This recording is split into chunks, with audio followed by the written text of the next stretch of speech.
용서는 복수보다 강한가? 몬테크리스토 백작이 행정사에게 던진 질문. 복수는 차갑게 대접되는 요리다라고 알렉산드르 뒤마는 몬테크리스토 백작에서 말한다. 에드몽 당테스가 14년간의 감옥살이 끝에 몬테크리스토 백작으로 화려하게 부활하며 내뱉은 이 한마디는 5년차 행정사인 나에게도 여전히 섬뜩한 전율을 안겨준다. 복수라는 단어 앞에서 나도 모르게 흠칫한다. 과연 정의와 복수의 경계는 어디일까? 행정사 사무실 책장 한켠에 자리한 이 두터운 고전을 다시 펼치며 나는 에드몽 당테스의 여정 속에서 전문직으로서의 나 자신을 발견하게 된다. 억울함과 분노, 그리고 그것을 극복해가는 과정에서 말이다. 당테스의 몰락, 그리고 나의 1년차. 에드몽 당테스는 19세의 나이에 파라오노의 선장이 될 예정이었다. 모든 것이 완벽했다.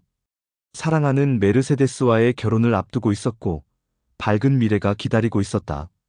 하지만 페르낭, 당글라르, 빌포르의 음모로 인해 하루아침에 모든 것을 잃고 이프성의 감옥에 갇히게 된다.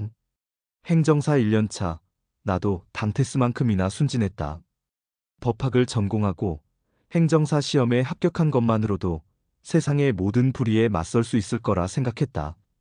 첫 산업재해 사건을 맡았을 때의 설렘을 지금도 기억한다. 선생님, 제 남편이 회사에서 쓰러져 병원에 갔는데 뇌경색이래요.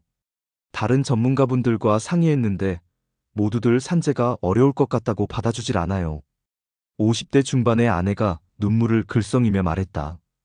과로와 스트레스로 인해 업무상 질병이 발생했다는 업무 관련성만 밝혀준다면 승산이 있는 사건 같았다.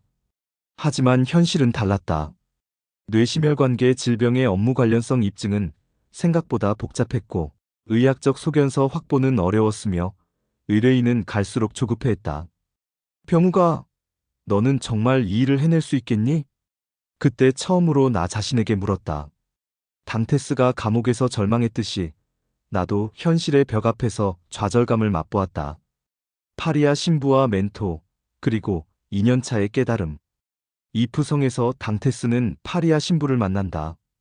이 현명한 노인은 당테스에게 지식과 지혜를 가르쳐준다. 라틴어, 수학 역사, 그리고 무엇보다 인간의 본성에 대해 말이다. 파리아 신부는 당테스에게 복수의 방법뿐만 아니라 그 너머에 있는 더 큰 진리를 보여준다. 행정사 2년차, 나에게도 파리아 신부 같은 존재가 있었다. 사무실의 선배 행정사님이셨다. 10년 이상의 공정거래 경력과 20년 이상의 현직 경험의 베테랑으로 공정거래 분야의 대가였다. 어느 날 중소기업 사장이 찾아왔다. 대기업의 납품 단가 후려치기로 도저히 버틸 수 없다는 것이었다. 선생님, 이거 명백한 하도급법 위반 아닙니까? 공정거래위원회에 신고하면 되는 거 아닌가요? 나는 자신만만했다. 법조문은 명확했고 사실관계도 분명해 보였다. 하지만 선배님은 고개를 천천히 저으셨다. 병우가, 법리만으로는 안 되는 거야. 저 사장님이 정말 원하는 게 뭔지 생각해봐. 신고 후에 대기업과의 관계는 어떻게 될까? 다른 해결 방법은 없을까? 그제야 깨달았다. 법은 도구일 뿐, 진짜 중요한 건 의뢰인의 삶이라는 것을. 파리아 신부가 당테스에게 복수보다 더 높은 차원의 지혜를 가르쳤듯이 선배님은 나에게 법률 서비스의 진정한 의미를 알려주셨다. 몬테크리스토 백작의 복수, 그리고 현재의 성찰. 감옥에서 탈출한 당테스는 몬테크리스토 백작이 되어 정교한 복수극을 펼친다.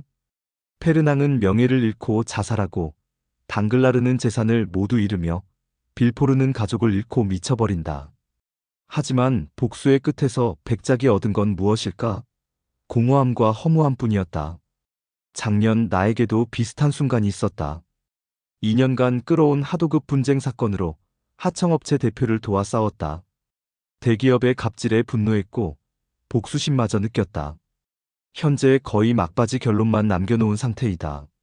하지만 정작 의뢰인 사장님은 기뻐하지 않았다. 선생님, 이제 와서 이기면 뭐합니까? 이미 직원들은 다 흩어졌고 사업은 망했는데요.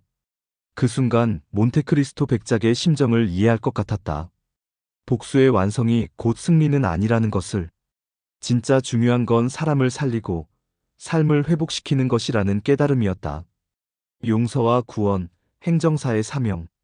소설의 말미에서 몬테크리스토 백작은 중요한 깨달음을 얻는다. 막시밀리안과 발랑틴의 사랑을 보면서, 그리고 아이데의 순수한 마음을 통해서 말이다. 복수보다 더 강한 힘이 바로 사랑과 용서라는 것을, 최근 담당한 산업재해 사건에서 그런 순간을 경험했다. 젊은 근로자가 작업 중 손가락을 다쳤는데 회사에서는 근로자의 부주의라며 산재 신청을 만료하려 했다. 분명 억울한 일이었다. 하지만 조사 과정에서 알게 된 사실은 충격적이었다. 그 회사 사장도 10년 전 같은 사고로 손가락을 잃은 경험이 있었다.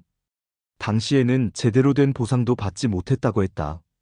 사장님, 그래서 더 이해하시잖아요. 그 아픔을. 나는 대립각을 세우는 대신 공감대를 찾으려 노력했다. 결국 사장님은 마음을 열었고 근로자는 정당한 보상을 받을 수 있었다. 무엇보다 두 사람 모두 마음의 짐을 덜 수 있었다. 선생님 덕분에 원수가 아니라 동료로 남을 수 있었습니다. 근로자의 이 말이 내 가슴에 깊이 새겨졌다. 희망과 기다림, 그리고 전문직의 신념. 인간의 모든 지혜는 기다림과 희망, 이 두 단어로 요약된다는 몬테크리스토 백작의 마지막 깨달음은 행정사인 나에게도 큰 의미로 다가온다. 5년차가 된 지금, 나는 더 이상 성급하게 결과만 추구하지 않는다. 의뢰인의 아픔에 귀 기울이고 법리를 넘어선 인간적 해결책을 모색한다. 때로는 기다림이 필요하고 때로는 희망을 놓지 않는 것이 더 중요하다는 걸 배웠다. 어제도 한 의뢰인이 말했다. 선생님, 처음엔 그냥 이기기만 하면 된다고 생각했는데 이제 보니 사람이 먼저더군요. 그렇다.